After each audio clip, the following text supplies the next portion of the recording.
এক যুগে রেলওয়ের 17,000 কোটি টাকা লোকসান। বেসরকারি 37 ট্রেনের 32টি পরিচালনা করছেন সাবেক ছাত্রলীগ নেতা। আয় বাড়াতে নতুন খাত সৃষ্টি। লসের পরিমাণ কমিয়ে আনা, লাভের পরিমাণ বাড়াতে গেলে প্রথম যে জিনিসটা রেলকে করতে হবে, দুর্নীতির ফাঁক ফোকর সব বন্ধ করতে, সাথে পরিবহনকে বাড়াতে হবে। ট্রাম্প শাসনামলে অভিবাসন ও রেমিটেন্স আয়ে বিপাকে পড়তে পারে বাংলাদেশ। আশঙ্কা বিশ্লেষকদের। অবস্থান ধরে রাখতে ব্যবসায় উন্নত পরিবেশ নিশ্চিতের পরামর্শ। মার্কিন যুক্তরাষ্ট্রে অবৈধভাবে বসবাসকারী রয়েছেন, তাদের উপরে এটা একটা চাপ ঘটতে পারে। ওভারঅলই হয়তো বৈশ্বিক জায়গা থেকেই নিজ দেশে ফেরত পাঠানোর একটা উদ্যোগ শুরু হতে পারে। আমাদের তো একটা কমিটমেন্ট থাকে যে আমরা কিছু শিপমেন্ট করব। এর মধ্যে যদি দেখা যায় যে আমরা কাজ করতে পারছি না, তখন কিন্তু আসলে ওই প্রোডাকশন শিডিউলটা ঠিক রাখা সম্ভব হয় না। প্রভাব খাটিয়ে রাজশাহীতে নামে বেনামে সম্পদের পাহাড় গড়েছেন সাবেক প্রতিমন্ত্রী শাহরিয়ার আলম। ফায়দা লুটেছে স্বজন নেতাকর্মীরাও। ক্ষমতার বলে অনেক মানুষ বেজ্জতি করছে, নির্যাতন করছে। আমাদের ক্যাশ জমা দিয়েছে মাত্র 57,000 টাকা 15-17 বছরে, মানে একজনের দোকানে বাকি 5 লক্ষ টাকা। আমাকে দেবে 5 কোটি টাকা, আমাকে খালি 50 লাখ টাকা দিছে, এরপরে কোনো টাকা দেয়নি। শুধু অপরিচিত নয়, পরিচিত মানুষের কাছেও নিরাপদ নয় শিশু। অভিভাবকদের আমলে নিতে হবে ছোটখাটো সব অভিযোগ। সেক্সুয়াল অ্যাবিউজ এগুলো কিন্তু সবচেয়ে বেশি করে পরিচিত লোকরা। আমরা মনে করি অপরিচিত কাছ থেকে শিশু নিরাপদ রাখা দরকার, কিন্তু তা না। সন্তানকে যখন আমি কোনো আর কি মেরে ফেলছি, সন্তানটা তো চলেই যাচ্ছে, পাশাপাশি তার পরিবার আদার্স পার্সনরাও কিন্তু ভেঙে পড়ছে। চট্টগ্রামে বন্ধ গার্মেন্টস কারখানায় দফায় দফায় লুটপাট। সশস্ত্র দুর্বৃত্তরা নিয়ে গেছে সব সরঞ্জাম। মামলা হলেও ধরা পড়েনি কেউ। নেত্রকোনায় অবৈধভাবে বালু উত্তোলনে ধনু নদে বিলীন হচ্ছে গ্রামের পর গ্রাম। ক্ষতিগ্রস্তদের পুনর্বাসন সহ প্রশাসনের নজরদারির দাবি। হাজার হাজার ফিলিস্তিনিকে হত্যার নির্দেশদাতা নেতানিয়াহু ভুগছেন নিরাপত্তাহীনতায়। বাংকারে কাটছে দিন, মাটির নিচেই সারছেন দাপ্তরিক কাজ। প্রীতি ম্যাচে আজ মালদ্বীপের মুখোমুখি বাংলাদেশ। জয় দিয়ে এশিয়ান কাপ বাছাইয়ের প্রস্তুতি সারতে চায় কাবরেরা শিষ্যরা।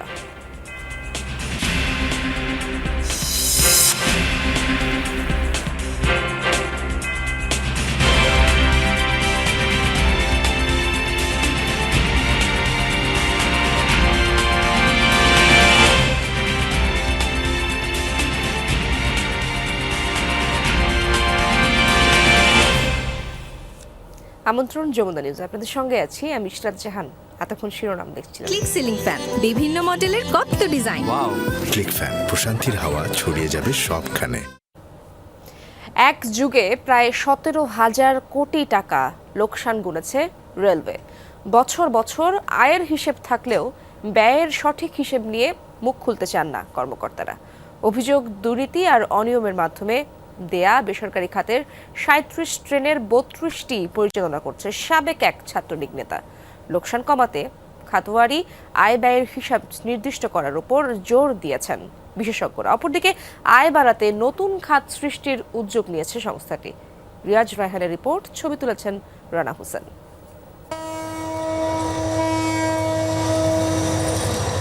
লোকসান আর রেল যেন মুদ্রার এপিঠ ওপিঠ। বিনিয়োগ হয়েছে হাজার হাজার কোটি টাকা, বেড়েছে টিকিটের মূল্য, কিন্তু তারপরও লাভের স্টেশনে ভিড়তে পারেনি জনপ্রিয় এই পরিবহন। লাভের আশায় বেসরকারি ব্যবস্থাপনায় ছেড়ে দেওয়া হয়েছে 37টি ট্রেন, কিন্তু তাতেও গুরুতর অনিয়ম আর স্বজনপ্রীতি।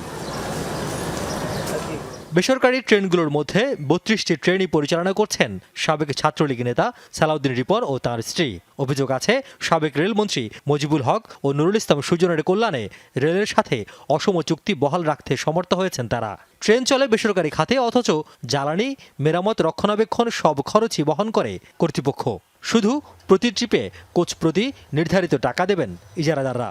এ বিষয়ে জানতে সালাউদ্দিন রিপনকে ফোন করা হলেও কোনো সাড়া মেলেনি। নানা সমালোচনার পর চলতি সপ্তাহে বেসরকারি খাতে পরিচালিত 24টি ট্রেনের ইজারা ডিসেম্বর থেকে বাতিল করে নতুন দরপত্র আহ্বান করার কথা জানায় রেল মন্ত্রণালয়। এ নিয়ে কথা বললেও রিপন-উল্লাহ দম্পতি ও এ খাতের ব্যয়ের হিসাবের ব্যাপারে কথা বলতে রাজি হননি রেল কর্তৃপক্ষ। আসলে লিজকৃত ট্রেনের যে বিষয়টি ওটি মন্ত্রণালয় থেকে নির্দেশনা পাওয়া গেছে এবং সেটি আবার নতুন করে টেন্ডারের জন্য নির্দেশনা দেওয়া হয়েছে এবং যেহেতু টেন্ডার কার্যক্রমটা আমাদের জোন থেকে পূর্বাঞ্চল পশ্চিমাঞ্চল থেকে করা, অ্যাকর্ডিংলি আমরা পূর্বাঞ্চল পশ্চিমাঞ্চলকে সেই মন্ত্রণালয় নির্দেশনা পাঠিয়েছি এবং দ্রুততার সঙ্গে তারা কার্যক্রমগুলো করবে। বিগত সরকারের সবশেষ রেল মন্ত্রণালয় সম্পর্কিত স্থায়ী কমিটির বৈঠকে ব্যয়ের হিসাব দিতে না পারায় ক্ষোভ জানান কমিটির সদস্যরা। সেখানে উপস্থাপিত হিসাবে বলা হয় 2018-19 অর্থ বছরে প্রতি কিলোমিটারে যাত্রী প্রতি খরচ হয়েছে 2 টাকা 43 পয়সা আর আয় হয়েছে 62 পয়সা। পণ্য পরিবহনে প্রতি কিলোমিটারে টন প্রতি খরচ হয়েছে প্রায় 9 টাকা। সেই হিসাবে প্রতি বছর প্রায় 1,500 কোটি টাকার লোকসান গুনতে হয়েছে রেলকে। রেলওয়েতে দায়িত্ব পালন করা সাবেক কর্মকর্তা বলছেন, খাতোয়ারি ব্যয়ের কোনো হিসাব না রাখায় লোকসানের সঠিক হিসাব মিলছে না। এই ট্রেনগুলোর পিছনে রেলের ব্যয় কত হয়েছে বা কত হচ্ছে এইটা কখনোই রেল ক্যালকুলেশন করে না, বা করার মতো ক্যাপাবিলিটি তাদের আদৌ আছে কিনা এটা সন্দেহ আছে। কারণ এই ব্যয়টাকে হিসাব করতে গেলে অনেক কিছু চলে আসবে। সাপোজ গত বছরে যদি আমি ব্যয় দেখাতে যাই, গত বছরে আমার কত ক্রয়, কত পারচেজ, কত কনস্ট্রাকশন, কত মেইনটেনেন্স, অনেক কিছু চলে আসে। এগুলো সেগমেন্ট ওয়াইজ এটা করা রেল এখন পর্যন্ত ট্রাই করেনি, বা এখন পর্যন্ত সম্ভব কিনা আই এম ইন ডাউট। রেলকে সহসায় লাভজনক করা কঠিন বলে মনে করেন কর্মকর্তারা। আর বিশেষজ্ঞরা বলছেন, অনিয়ম দুর্নীতি কমাতে না পারলে পরিস্থিতির উন্নতির আশা নেই। লসের পরিমাণ কমিয়ে আনা, লাভের পরিমাণ বাড়াতে গেলে প্রথম যে জিনিসটা রেলকে করতে হবে, দুর্নীতির ফাঁক ফোকর সব বন্ধ করতে হবে, অ্যাকাউন্টেবিলিটি এস্টাবলিশ করতে হবে প্রত্যেকটা ক্ষেত্রে, প্রত্যেকটা প্রজেক্টের ক্ষেত্রে, প্রত্যেকটা কেনাকাটার ক্ষেত্রে। সাথে পরিবহনকে বাড়াতে হবে, গুডস ট্রেনকে বাড়াতে হবে। আয় সারা পৃথিবীতে আয় করে কিন্তু মাল পরিবহনে রেল, যাত্রী পরিবহনে নয়। আসলে আমাদের মূল সমস্যা হলো ইঞ্জিন। আমাদের বিশেষ করে মিটার গেজে ইঞ্জিনের একটা বড় ধরনের সমস্যা রয়েছে, যার জন্য আসলে আমরা ওইভাবে আমাদের যে মালবাহী ট্রেনগুলো পরিবহন করতে অনেক সময় পারি না। তারপরেও আমরা চেষ্টা করি ঢাকা চট্টগ্রামে যে কন্টেনার ট্রেনগুলো চলে, তেলবাহী ট্রেনগুলো যেগুলো চলে, এগুলোর প্রায়োরিটি আগে দিয়ে চেষ্টা করা হচ্ছে যাতে কিনা আমাদের যে রাজস্ব আয়টা একটা বৃদ্ধি পর্যায়ে যায়। এসবের পাশাপাশি রেলে যাত্রী সেবার মান আরও বাড়ানোর পরামর্শ দিয়েছেন এই খাত সংশ্লিষ্টরা। কথায় আছে, টাকা দেখলে নাকি কাঠের পুতুল হা করে। আর রেলওয়ের ক্ষেত্রে অনেকে মজা করে বলেন, এখানে টাকা ছাড়া নাকি রেল লাইনের যে মরা পাথর সেটিও কথা বলে না। আর তাই এই খাতের বিজ্ঞজনরা বলছেন, যেহেতু এই সরকারের রাজনৈতিক কোনো চাপ নেই, তাই এখন এই সময় অনিয়ম দুর্নীতি আর লোকসানের ভারে নিমজ্জিত যে রেল সেটিকে টেনে তোলার। আর লোকসান কমাতে হলে সবার আগে প্রয়োজন ব্যয়ের খাত স্পষ্টকরণ এবং সেটির স্বচ্ছতা নিশ্চিত করা। রিয়াজ রায়হান, যমুনা নিউজ, ঢাকা। রপ্তানি আয়, রেমিটেন্স বা বিনিয়োগ বাংলাদেশের অর্থনীতিতে নানা ক্ষেত্রে শক্ত অবস্থান ধরে রেখেছে যুক্তরাষ্ট্র। তাই দেশটিতে ক্ষমতার পালাবদলের পরই শুরু হয় হিসাব নিকাশ। মার্কিন প্রেসিডেন্ট নির্বাচনে বড় জয় পেয়েছেন ডোনাল্ড ট্রাম্প।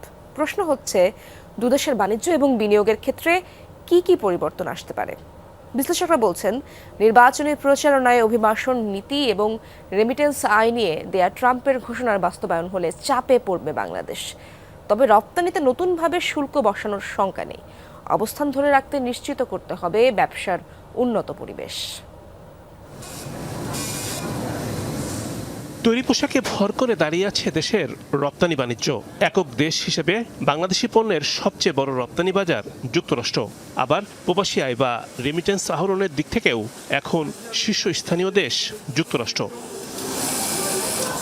বলাই যায়, বাণিজ্য এবং বিনিয়োগের দিক থেকে নতুন উচ্চতায় এখন বাংলাদেশ এবং যুক্তরাষ্ট্রের সম্পর্ক। মার্কিন নির্বাচনে বিপুল ভোটে জয় পেয়েছেন রিপাবলিকান দলের প্রার্থী ডোনাল্ড ট্রাম্প। সরকার পরিবর্তনের সঙ্গে নীতির ক্ষেত্রে কি কোনো পরিবর্তন আসবে? তাদের যে জ্বালানি যেটা এলএনজি ভিত্তিক রপ্তানি, সেটির একটি চাপ আমাদের এখানে বাড়তে পারে। ব্যবসা বাণিজ্যের দিক থেকে আমার কাছে মনে হয় যে আমেরিকান পেট্রোলিয়াম বা জ্বালানির আমদানি বৃদ্ধির একটা প্রেশার আগামী দিনগুলোতে বাড়বে। বাংলাদেশের মোট রপ্তানি আয়ের 20 থেকে 22% আসে যুক্তরাষ্ট্র থেকে।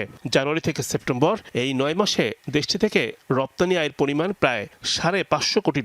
যুক্তরাষ্ট্রে রপ্তানির ক্ষেত্রে 16% শুল্ক দেয় বাংলাদেশ। প্রশ্ন হচ্ছে, ট্রাম্প প্রশাসন কি শুল্ক ব্যবস্থাপনায় হাত দেবে?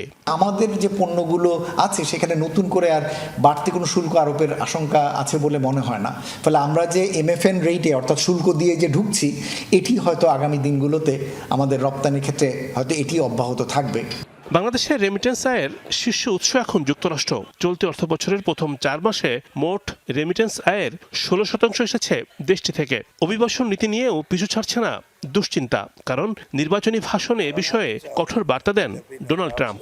মার্কিন যুক্তরাষ্ট্রে অবৈধভাবে বসবাসকারী রয়েছেন, তাদের উপরে এটা একটা চাপ ঘটতে পারে। ট্রাম্প প্রশাসনের ক্ষেত্রে এটা যদি খুব বড়ভাবে আসে, মার্কিন যুক্তরাষ্ট্রে নতুন করে যাবার ক্ষেত্রে যারা যান বাংলাদেশ থেকে খুব কমই আসলে স্কিল ভিসায় বা প্রফেশনাল ভিসাতে খুব কমই যাওয়া হয়। সেই সমস্ত জায়গাগুলোতে মানে রেস্ট্রিকশন বাড়বে। ওভারঅলই হয়তো বৈশ্বিক জায়গা থেকেই নিজ দেশে ফেরত পাঠানোর একটা উদ্যোগ শুরু হতে পারে। বৈশ্বিক বাণিজ্যের নানামুখী চ্যালেঞ্জ মোকাবেলায় নিজেদের সক্ষমতা বৃদ্ধির বিকল্প নেই। আমাদের তো একটা কমিটমেন্ট থাকে যে আমরা বলেছি যে আমরা ডিসেম্বরের মধ্যে কিংবা নভেম্বরের মধ্যে আমরা কিছু শিপমেন্ট করব। এখন এর মধ্যে যদি দেখা যায় যে আমরা কাজ করতে পারছি না, তখন কিন্তু আসলে ওই প্রোডাকশন শিডিউলটা ঠিক রাখা সম্ভব হয় না। যদি গ্যাস সাপ্লাই না থাকে তাহলে তো আসলে, কিংবা বিদ্যুৎ সরবরাহ যদি না থাকে তাহলে তো আমরা আসলে অপারেট করতে পারবো না। দুই দেশের মধ্যে বাণিজ্য প্রসারে এখন রয়েছে ফ্রেমওয়ার্ক এগ্রিমেন্ট, তবে বাণিজ্য চুক্তির ক্ষেত্রে গুরুত্ব দেওয়া প্রয়োজন। রিমন রহমান, যমুনা নিউজ, ঢাকা। COP29 জলবায়ু সম্মেলনে আজ বক্তব্য রাখবেন অন্তর্বর্তী সরকারের প্রধান উপদেষ্টা ডক্টর মোহাম্মদ ইউনূস। বাংলাদেশ সময় দুপুর 1:30 থেকে 3টার মধ্যে বক্তব্য রাখবেন তিনি। জলবায়ু পরিবর্তনের কারণে বাংলাদেশ যে ক্ষতির সম্মুখীন হচ্ছে সেই বিষয়গুলো তুলে ধরবেন বিশ্ববাসীর কাছে। এছাড়া বৈশ্বিক জলবায়ু পরিবর্তন মোকাবেলায় বাংলাদেশ যে অগ্রণী ভূমিকা পালন করে যাচ্ছে সেটিও তুলে ধরবেন তিনি। বৃহস্পতিবার পর্যন্ত আজারবাইজানে রাষ্ট্রীয় সফর করবেন তিনি। এর আগে জলবায়ু সম্মেলনে অংশ নিতে সোমবার ভোরে প্রধান উপদেষ্টা এবং তার সফরসঙ্গীরা আজারবাইজানের রাজধানীতে অবতরণ করেন। পৃথকভাবে কয়েক দেশের রাষ্ট্র ও সরকার প্রধানের সাথে করেছেন মতবিনিময়। নিজ নির্বাচনী এলাকায় প্রভাব খাটিয়ে নামে বেনামে সম্পদের পাহাড় গড়ে তুলেছেন সাবেক পররাষ্ট্র প্রতিমন্ত্রী শাহরিয়ার আলম। এলাকাবাসীর অভিযোগ, রাজশাহী 6 আসনে আওয়ামী লীগের সাবেক এমপির প্রশ্রয়ে তার আত্মীয় এবং দলীয় নেতাকর্মীরা করেছেন চাঁদাবাজি, জমি দখল। এলাকায় তার ভয়ে কেউ মুখ খোলারও সাহস পাননি। গত 15 বছর বিরোধী দলের পাশাপাশি নিজ দলের ভিন্ন মতের নেতাকর্মীদের ওপর নির্যাতনও চালিয়েছেন ক্ষমতাধর এই নেতা। সাবেক পররাষ্ট্র প্রতিমন্ত্রী শাহরিয়ার আলমের কাছে গোলাম মোস্তফা নামের এই ব্যবসায়ী 11 কোটি টাকার বিনিময়ে জমি বিক্রি করতে রাজি হন। অথচ 50 লাখ টাকা দিয়ে আর কোনো অর্থই পরিশোধ করেননি শাহরিয়ার। এমন অভিযোগ তুলে ব্যবসায়ীর দাবি, পাওনা টাকা চাইতে গিয়ে হুমকির মুখে পড়তে হয় তাকে। মন্ত্রীর সঙ্গে দাম হয়েছিল আমার 11 কোটি টাকা। ব্যাংক পাবে 6 কোটি টাকা, ব্যাংকে দিবে, আর আমাকে দিবে 5 কোটি টাকা। আমাকে খালি 50 লাখ টাকা দিছে, এরপরে কোনো টাকা দেয়নি। তার ভাই আমাকে ফোন দিয়ে অনেক রকম থ্রেট করেছে, যা মুখ দিয়ে বলা যাবে না এরকম ভাষা প্রয়োগ করেছে। আমি কোথায় থাকবো, কোন জায়গায় থাকবো সেই চিন্তা করেন। শুধু গোলাম মোস্তফাই নয়, সাবেক এই প্রতিমন্ত্রী ও তার আত্মীয়দের বিরুদ্ধে বাঘা ও চারঘাট উপজেলার মসজিদ, ঈদগাহ ও গোরস্থানের জমি দখলসহ ব্যবসায়ীদের কাছ থেকে চাঁদা আদায় ও নির্যাতনের অভিযোগ প্রকাশ্যে এসেছে। পৌরসভার যে আড়ানি কেন্দ্র, মসজিদ, ঈদগাহ, এখানে যতগুলো দোকান আছে ম্যাক্সিমামই আওয়ামী লীগের লোকজনই দখল করে আছে, ভাড়া দেয় না। আমাদের ক্যাশ জমা দিয়েছে মাত্র 57,000 টাকা। 15-17 বছরে মানে একজনের দোকানে বাকি 5 লক্ষ টাকা একজনের, মানে মিন্টু শালা। 2008 সালের জাতীয় সংসদ নির্বাচনে প্রথমবারের মতো আওয়ামী লীগের মনোনয়নে রাজশাহী 6 আসন থেকে সংসদ সদস্য নির্বাচিত হন শিল্পপতি শাহরিয়ার আলম। এরপর দিনে দিনে দল ও সরকারে তার প্রভাব বেড়েছে, সেই সঙ্গে বেড়েছে তার অর্থ সম্পদ। প্রতিটি নির্বাচনেই কমিশনে দাখিলকৃত হলফনামা অনুসারে লাফিয়ে বেড়েছে তার সম্পদ। নবম জাতীয় সংসদ নির্বাচনের আগে তার অস্থাবর সম্পদের পরিমাণ ছিল 2,32 লাখ। সর্বশেষ 2024 সালের জাতীয় সংসদ নির্বাচনের আগে তার অস্থাবর সম্পদের পরিমাণ দাঁড়ায় 89 কোটি। এ সময়ের মধ্যে তার শিল্প কারখানার সংখ্যা বেড়েছে।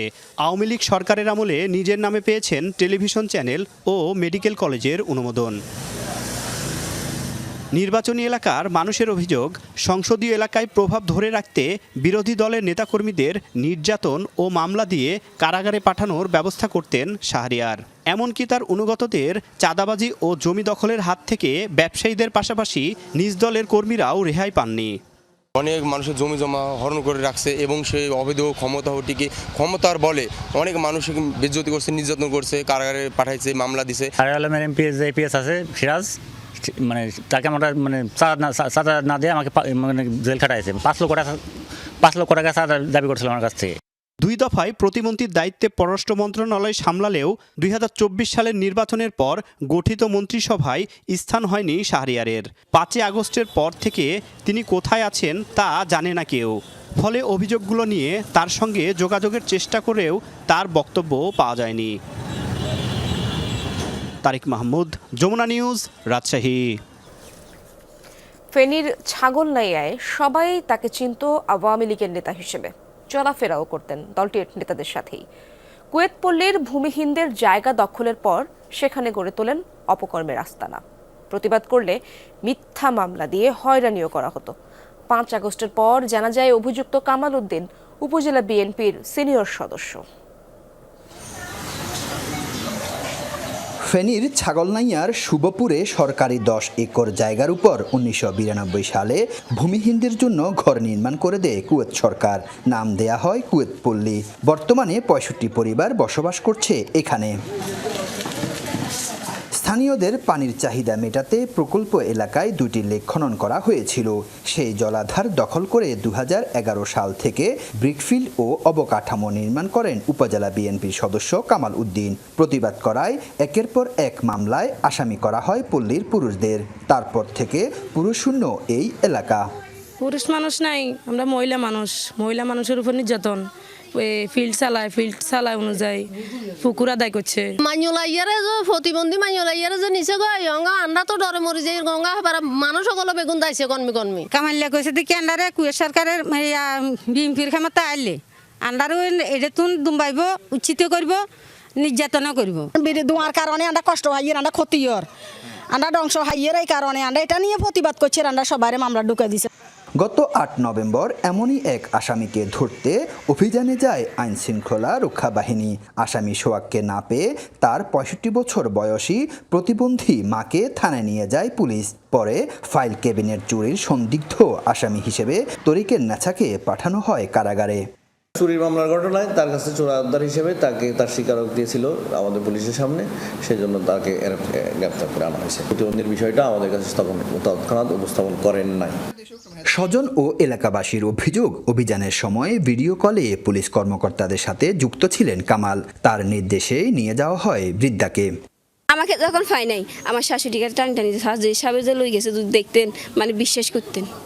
উঠতে চাইতেছে না, কি কান্না করতেছে। উনি ভিডিও কলে বলতেছে মা আছে, ওরা বলতেছে মা আছে, ও দেখি বলতেছে মা থাকলে মাকে গ্রেপ্তার করো, মা কেন ছেলেরা শাসন করে না। এটা ধরে পুলিশ আই শুনে যে লই গেছে প্রতিবন্ধী আরো বয়স হয়েছে, কিভাবে জেলে থাকবো।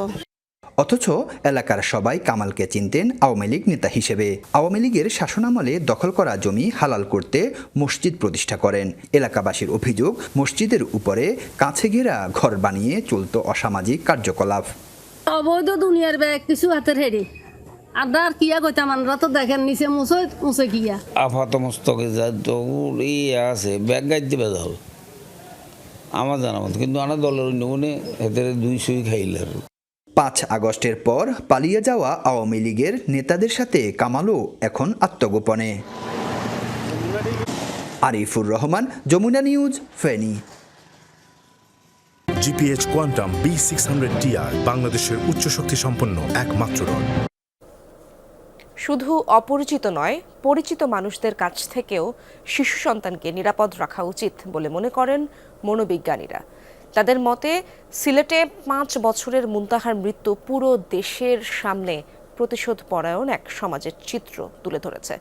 মনোবিজ্ঞানীরা বলছেন, প্রচলিত সমাজে শিশুদের অনেক অভিযোগই পরিবারের সদস্যরা বিশ্বাস করেন না। শিক্ষক, শিক্ষিকা, ড্রাইভার, গৃহকর্মী বা নিকটাত্মীয়ের বিষয়ে শিশুদের যে কোনো অভিযোগ আমলে নিলেই এমন ঘটনা কমে আসবে তাদের অভিমত। পৃথিবীতে ছোট্ট মুনতাহার যাত্রা ছিল মাত্র 5 বছরের। নিষ্পাপ এই মুখখানির মায়া এখন শুধুই ছবি। 3 নভেম্বর রাতে নিখোঁজ হয় মুনতাহা। এই খবর নাড়া দেয় সিলেট সহ দেশের সকল মানুষকে। ফিরে আসার অপেক্ষায় ছিলেন সকলেই, কিন্তু দেখা মেলে সমাজের নিষ্ঠুর নির্মমতার এক চিত্র। 7 দিন পর খুঁজে পাওয়া যায় মুনতাহার নিথর দেহ। পুলিশের তদন্তে উঠে আসে মুনতাহাকে শ্বাসরোধ করেই হত্যা করা হয়। আর এই ঘটনায় জড়িত মুনতাহার গৃহশিক্ষক মার্জিয়া আক্তার। মূলত তাকে বাদ দেয়ায় 2 পরিবারের মাঝেই বিরোধ শুরু। এমন নৃশংস ঘটনায় গৃহশিক্ষিকা মার্জিয়ার মা আলিফজান ও নানি কুতুবজানও জড়িত। একই পরিবারের 3 প্রজন্মের নারী মিলে 5 বছরের শিশু হত্যার ঘটনাকে অসুস্থ মানসিকতা হিসেবে দেখছেন মনোবিদেরা। আমার মনে হয় এটা ভয়ঙ্কর একটা ঘটনা। আমি যেটা বলছিলাম, সেক্সুয়াল অ্যাবিউজ কিন্তু খুবই কমনলি হয়, এবং সেক্সুয়াল অ্যাবিউজ এগুলো কিন্তু সবচেয়ে বেশি করে পরিচিত লোকরা। আমরা মনে করি অপরিচিত কাছ থেকে শিশু নিরাপদ রাখা দরকার, কিন্তু তা না, পরিচিতের কাছ থেকে শিশু নিরাপদ রাখা খুবই দরকার। সুতরাং প্যারেন্টসদেরকে সচেতন হতে হবে। সচেতন হয়ে তারা যদি অস্থির হয়ে যায়, সেটা আবার ইউজফুল না। সেই সন্তানকে যখন আমি কোনো আর কি মেরে ফেলছি বা তার লাইফে একটা খুব এমন কোনো ঘটনা ঘটাচ্ছি, তখন সন্তানটা তো চলেই যাচ্ছে, পাশাপাশি তার পরিবার আদার্স পার্সনরাও কিন্তু ভেঙে পড়ছে। এটা একটা হচ্ছে বলে যে ওকে একটা লার্নিং দিলাম বা ওকে একটা লেসন দিলাম। মনোবিদদের মতে পৃথিবীতে যত নারী নির্যাতন বা অত্যাচারের শিকার হয় তার 89% পুরুষ দ্বারা সংঘটিত। তবে মুনতাহার এই ঘটনা ব্যতিক্রম। তাই শিক্ষক, শিক্ষিকা, কাজের লোক কিংবা নিকটাত্মীয়র বিষয়ে শিশুরা যে অভিযোগই করুক না কেন, তা গুরুত্ব সহকারে অভিভাবকের দেখা উচিত বলে মত তাদের। শিশুদেরকে বিশ্বাস করাটা খুব দরকার।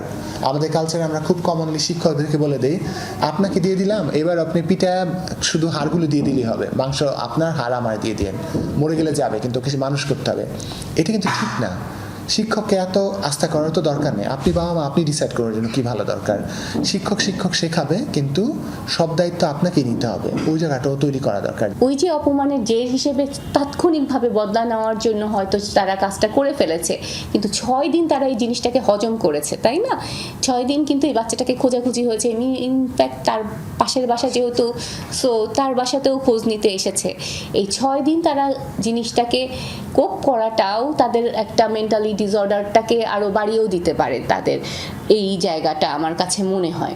ক্লিনিক্যাল সাইকোলজিস্টদের মতে বর্তমান সামাজিক প্রেক্ষাপটে কারো সাথে ব্যবসায়িক কিংবা আর্থিক সম্পর্ক ছিন্ন করতে হলে অবশ্যই তা দীর্ঘ পরিকল্পনা নিয়ে করা উচিত, যাতে কোনোভাবেই পারিবারিক সিদ্ধান্তের দায়ভার পরিবারের নিষ্পাপ সদস্যদের বহন করতে না হয়। ভাস্কর ভাদুরী, যমুনা নিউজ, ঢাকা। চট্টগ্রামে বন্ধ গার্মেন্টস কারখানায় ঘটেছে দফায় দফায় লুটপাট। মেশিনারি ও অন্যান্য সরঞ্জাম কিছুই রাখেনি সশস্ত্র দুর্বৃত্তরা।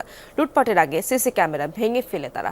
থানায় মামলা হলেও ধরা পড়েনি কেউ। ঘটনার সুষ্ঠু তদন্ত দাবি করছে বিজিএমইএ। বছর 2 আগেও কর্মচঞ্চল এবং ব্যস্ত গার্মেন্টসটির অবস্থা এখন এমনই বিহাল। সীমানা প্রাচীর ভেঙে লুট হয়েছে সব মেশিনারিজ, ভাঙচুরের চিহ্ন স্পষ্ট। চট্টগ্রামের কালুরঘাটে বিসিক শিল্প এলাকায় বেস টেক্সটাইল আর্থিক সংকট ও রাশিয়া ইউক্রেন যুদ্ধের প্রভাবে 2022 সালে বন্ধ হলেও এতদিন সব ঠিকঠাক ছিল। গত 5 আগস্ট রাজনৈতিক পট পরিবর্তনের 2 মাস পর অক্টোবরে কারখানায় কয়েক দফা হামলা ও লুটপাট চালায় দুর্বৃত্তরা। প্রত্যেক রাতে 20 হতে 30 আরও অনেক সময় আরও বেশি লোকজনের সস্তাভাবে আসে, ওদেরকে জিম্ম করে রাখে, এখান থেকে দিনের পর দিন প্রত্যেক দিন জিনিসপত্র নিয়ে যাচ্ছে, এবং যেটা গত 1 সপ্তাহে বেশি বেড়ে গেছে। আমার সিকিউরিটি বাধা দেওয়ার আগেই সিকিউরিটিকে হাত পা বেঁধে অনেক সময় জিম্মি করে অস্ত্র ধরে, যারা আসছে সবাই অস্ত্রধারী, প্রত্যেকের কাছে রান্দা তারপরে কিরিচ, বিভিন্ন ধরনের অস্ত্র। যে কেউ একজন আসবে এসে মানে ফ্যাক্টরিটা চালাবে এরকম একটা ব্যবস্থা ছিল, কিন্তু ওরা এমনভাবে লুট করছে এখন এই পুরো ফ্যাক্টরি চালানোর মতো এরকম কোনো আর ব্যবস্থা নেই। আতঙ্কে আছেন দায়িত্বরত প্রহরী ও শ্রমিকরা। কারখানার মালিকও বিদেশে। সিসি ক্যামেরা ভেঙে ফেলায় জানা যায়নি হামলাকারীদের পরিচয়। আমরা ঠিক আইডেন্টিফাই করতে পারছি না যে এক্স্যাক্টলি কোন গ্রুপ কি সেটা করেছে। এটা হয়তো পুলিশ তদন্ত করলে বের করতে পারবে। 120 থেকে 140 কোটি টাকার মেশিনারিজ ছিল আমাদের এখানে। এখন ওখান থেকে আসলে ক্ষয়ক্ষতির পরিমাণটা পুরোটা অ্যাসেস করলে বোঝা যাবে। এই ঘটনায় চাঁদগাঁও থানায় মামলা হলেও ধরা পড়েনি কেউ। দুর্বল নিরাপত্তা ব্যবস্থা নাকি অন্য কোনো কারণে এই ঘটনা তা খতিয়ে দেখা হচ্ছে বলে দাবি পুলিশের। মালিক দেউলিয়া হয়ে মালিকেরও কোনো যোগ সাজস আসছে কিনা এই মালামালগুলো সরানো, বা কোনো তৃতীয় শক্তি বা বহিরাগত শক্তি এই ধরনের এই মালামাল চুরির সাথে জড়িত আছে কিনা সেই বিষয়গুলোও কিন্তু আমরা তদন্তের সাথে দেখছি। আক্রান্ত কারখানাটি পরিদর্শনে গিয়ে ঘটনার সুষ্ঠু তদন্তের দাবি জানিয়েছে বিজিএমইএ। শহীদুল সুমন, যমুনা নিউজ, চট্টগ্রাম। সপ্তাহ পার হলেও গ্রেপ্তার হয়নি কুমিল্লায় মাদক কারবারিদের হামলায় নিহত স্বপন আহমেদ হত্যার সব আসামি। উল্টো মামলা তুলে নিতে নিহতের স্বজনদের নিয়মিত হুমকি দেওয়া হচ্ছে। আসামিদের দ্রুত গ্রেফতারের দাবিতে বিক্ষোভ ও মানববন্ধন করেছে 17টি গ্রামের মানুষ। এলাকায় সজ্জন ব্যক্তি হিসেবে পরিচিত ছিলেন গার্মেন্টস ব্যবসায়ী স্বপন আহমেদ। গত 2 নভেম্বর কুমিল্লা ব্রাহ্মণপাড়ার বল্লা গ্রামে নিরীহ এক ব্যক্তির উপর মাদক ব্যবসায়ীদের হামলার প্রতিবাদ করেন তিনি। অভিযোগ উঠেছে এরপর পরই তাকে কুপিয়ে হত্যা করে মাদক কারবারিরা। তারা লাঠি চলে হাতুন দিয়ে আবার মাথার দিয়ে পিড়ে দিয়েছে, ফট করে হয়েছে ফরনে গামছা দেওয়া বান্ধনে এবার বান্ধে পিছিয়ে দেয় হিতান দিয়ে গুবান আরাম করছে। জলা 7 ভাইয়েরা আবুল ছিল, উজ্জ্বল ছিল, সালাউদ্দিন, জহির, রহমতুল্লাহ, আরও অনেকেই ছিল ওই গ্রামের। তারা এখানে স্বপনরে ফালাই এমন কুবাইছে। এই হামলার জন্য মাদক কারবারি উজ্জ্বল, আনোয়ার ও দেলোয়ারদেরকে দোষছে গ্রামবাসী। আইন শৃঙ্খলা রক্ষা বাহিনীর কিছু অসাধু কর্মকর্তা ও সাবেক এমপির সহায়তায় সীমান্তে মাদকের নেটওয়ার্ক গড়ে তুলেছে তারা। ধরে নিয়ে আমরা একদিন জোর করে কাজ করাইছে মাদক টানে। উজ্জ্বল গ্যাংস্টার উজ্জ্বল টুকায় পালে সালদা স্টেশনের বাসে কনস্টেবল হইতে ডিআইজি পর্যন্ত এবং বিভিন্ন এই আইন শৃঙ্খলা বাহিনীদেরকে সহযোগিতা করছে। আমি এখন যেই জায়গাটিতে দাঁড়িয়ে রয়েছি এটি ভারতের কাটামুরা এবং আমার সামনের যে জায়গাটি সেটি হচ্ছে বাংলাদেশের গঙ্গানগর। অর্থাৎ খুনিরা এই জায়গাটিকেই মাদকের অভয়ারণ্য হিসেবে ব্যবহার করত এবং তারা এখানেই কিন্তু বিভিন্ন জায়গা থেকে সাধারণ মানুষকে এনে জিম্মি করে মুক্তিপণ আদায় করতে বলেও এলাকাবাসীর অভিযোগ। খুনের পরপরই উজ্জ্বল, আনোয়ার সহ 20 জনের নামে মামলা দায়ের করেন নিহতের বড় ভাই। সপ্তাহ পার হলেও ধরাছোঁয়ার বাইরে মূল আসামিরা। মামলা তুলে নিতে দেয়া হচ্ছে হুমকি। আপনি বাদী হয়েছেন, আপনারে মামলা দিব। আরেকজনে বলে যে আপনি সাবধানে চললেন, আপনারে মামলা দিব। আরেকজনে বলে আপনারে মাইরা ফেলবো। আমি কিছু আমার ভাই মরে গেছে, আমার ভাইয়ের জন্য আমি মইরা দিতে রাজি আছি। পুলিশের দাবি দ্রুত সব আসামিকে গ্রেফতারের চেষ্টা করছে তারা। 3 জন আসামি অলরেডি গ্রেপ্তার আছে, এর মধ্যে একজন 160 দোষ স্বীকারও করছে। মামলার অগ্রগতি ভালো, আর বাকি আসামিদের ধরার ব্যাপারে আমরা তৎপর আছি। তবে যেহেতু তাদের বাড়িঘর একটু বর্ডার লাগোয়া, আমাদের যে তথ্য আছে যে বর্ডার ক্রস করে অবৈধ অনুপ্রবেশ করছে ইন্ডিয়াতে। উজ্জ্বল, আনোয়ার ও দেলোয়ারদের বিরুদ্ধে মাদক ছাড়াও জেলার বিভিন্ন থানায় একাধিক মামলা রয়েছে। স্বপন খুনের পর আসামিদের বাড়ি ঘরে ভাঙচুর চালায় বিক্ষুব্ধ জনতা। খোকন চৌধুরী, যমুনা নিউজ, কুমিল্লা। রাজবাড়ীতে সাবেক ছাত্রলীগ নেতা তানভীরকে কুপিয়ে হত্যা করেছে দুর্বৃত্তরা। মঙ্গলবার রাতে বিনোদপুর এলাকার সর্বজনীন মন্দির এলাকায় হয় এই ঘটনা। প্রত্যক্ষদর্শীরা জানায় পেটে ছুরিকাঘাত করে পালিয়ে যায় দুর্বৃত্তরা। গুরুতর অবস্থায় সদর হাসপাতালে নেয়ার পর অবস্থার অবনতি হলে চিকিৎসকরা তাকে ফরিদপুর মেডিকেলে পাঠায়। সেখানে নেয়ার পর চিকিৎসাধীন অবস্থায় তিনি মারা যান। খবর পেয়ে ঘটনাস্থলে যায় ডিবি পুলিশ। জড়িতদের গ্রেফতারের চেষ্টা চলছে।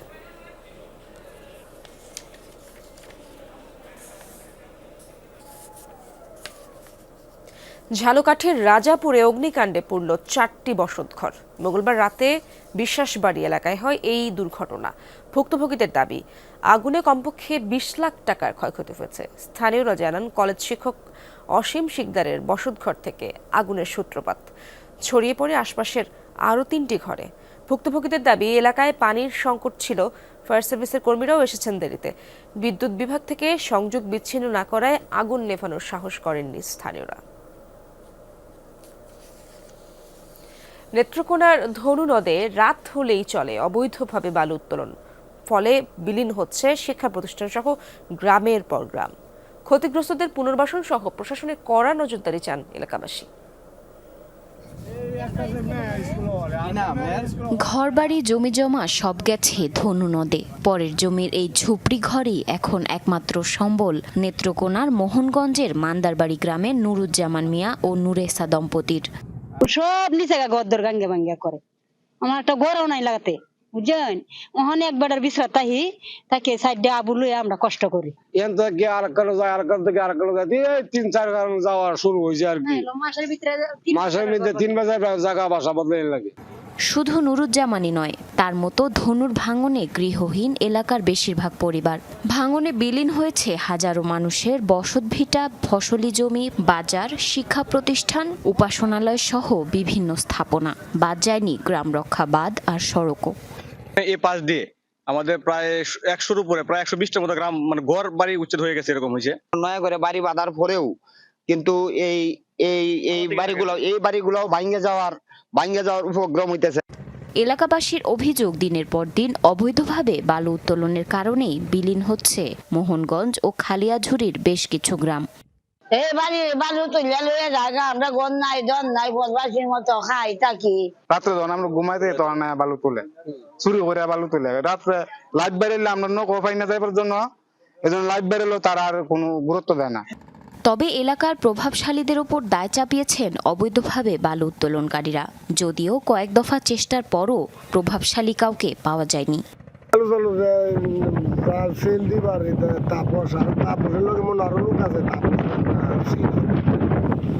আমরা হলে আর মনে করেন ঠিক আছে, আর এখানে তারা বলছে যে এখান থেকে আমরা বালু নেওয়ার জন্য আমরা এখান থেকে নিতেছি। পুলিশের সমস্যা থেকে আমরা হাতে নিই। অবৈধভাবে বালু উত্তোলনকারীদের বিরুদ্ধে ব্যবস্থা নিতে মোবাইল কোর্ট পরিচালনা অব্যাহত রয়েছে বলে জানান জেলা প্রশাসক। বালু উত্তোলনের কারণে যদি আমাদের দেখি যে নদী বা কালভার্ট ব্রিজ ভাঙানো শুরু হচ্ছে, সেখানে আমরা আমাদের সরকারের তরফ থেকে আমাদের অভিযান অব্যাহত রাখছি। এই মুহূর্তে মোবাইল কোর্ট করে আমরা যাতে এই নদী ভাঙনের শিকার না হয় সেই জন্য আমরা পদক্ষেপ গ্রহণ করছি। ভাঙনে ক্ষতিগ্রস্তদের পুনর্বাসন সহ অবৈধভাবে বালু উত্তোলনে প্রশাসনের কড়া নজরদারি চায় এলাকাবাসী। Zarin Orni, Jamuna news. GPH quantum B600TR বাংলাদেশের উচ্চ শক্তি সম্পন্ন একমাত্র রড। মজুদ সংকট দেখিয়ে হিমাগার থেকে কিছুটা বাড়তি দামে বিক্রি হচ্ছে আলু। বাজার পরিস্থিতির খবর জানবো আমার সহকর্মী জয়পুরহাট থেকে যুক্ত আছেন সহকর্মী আব্দুল আলিম। পাইকারি ও খুচরা বাজারে আলুর দাম কেমন দেখছেন আপনি, এবং সরবরাহ কেমন দেখছেন সে ব্যাপারে জানাবেন আমাদের।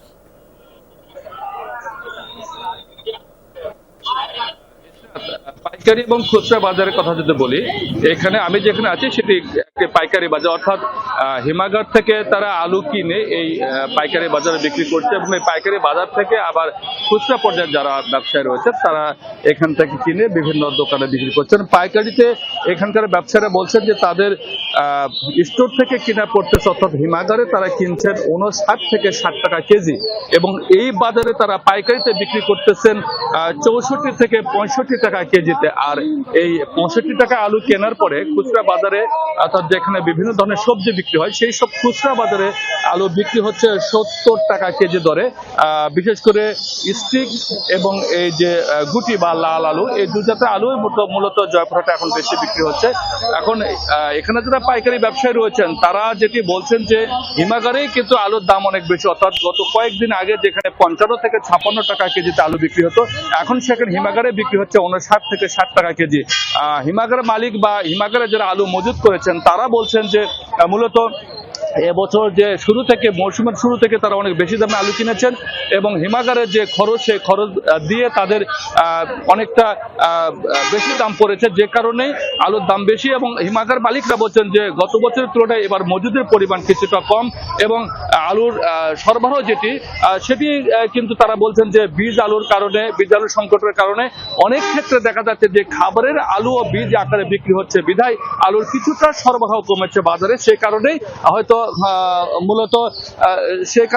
মূলত এই দামটা বৃদ্ধির কারণ তারা এমন কথাই কিন্তু আমাদের জানাচ্ছেন। তবে সব মিলে বলছে নতুন আলু না ওঠা পর্যন্ত আলুর এই দাম চড়ার দাম চলবে, এমনটাও কিন্তু এই আভাস পাওয়া যাচ্ছে। ধন্যবাদ আপনাকে আলিম।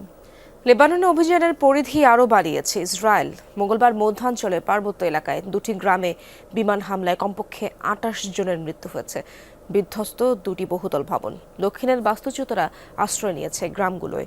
তেল আবিবের দাবি হিজবুল্লাহর ঘাঁটিতে ছিল হামলার লক্ষ্য, কিন্তু ওই অঞ্চলে নেই সশস্ত্র গোষ্ঠীটির তৎপরতা। দাহিয়ে এলাকাতেও 10 দফা বোমা হামলা চালিয়েছে ইসরায়েলি সেনারা। একটি মেডিকেল সেন্টার সহ বিধ্বস্ত ক্ষতিগ্রস্ত বেশ কিছু ভবন। 11টি স্থান থেকে বাসিন্দাদের সরে যাওয়ার নির্দেশ দেওয়া হয়েছে। তেল আবিব বলছে হিজবুল্লাহর কমান্ড সেন্টার এবং অস্ত্র কারখানা ধ্বংস করা হয়েছে। এখন পর্যন্ত ইসরায়েলি হামলায় প্রাণহানির শিকার 3000-এর বেশি লেবানিজ।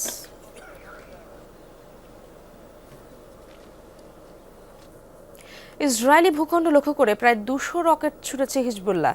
উত্তরে নাহারিয়া শহরে হামলায় নিহত হয়েছে কমপক্ষে 2 জন। মঙ্গলবার 10টি রকেট প্রবেশ করেছে শহরটিতে, বেশিরভাগ ঠেকানোর দাবি তেল আবিবের। এর মধ্যে একটি আঘাত এনেছে একটি গুদামে, আগুন ধরে যায় ভবনটিতে। হাইফায় একটি কিন্ডারগার্টেনে আঘাত এনেছে হিজবুল্লাহর রকেট, তবে কেউ হতাহত হয়নি।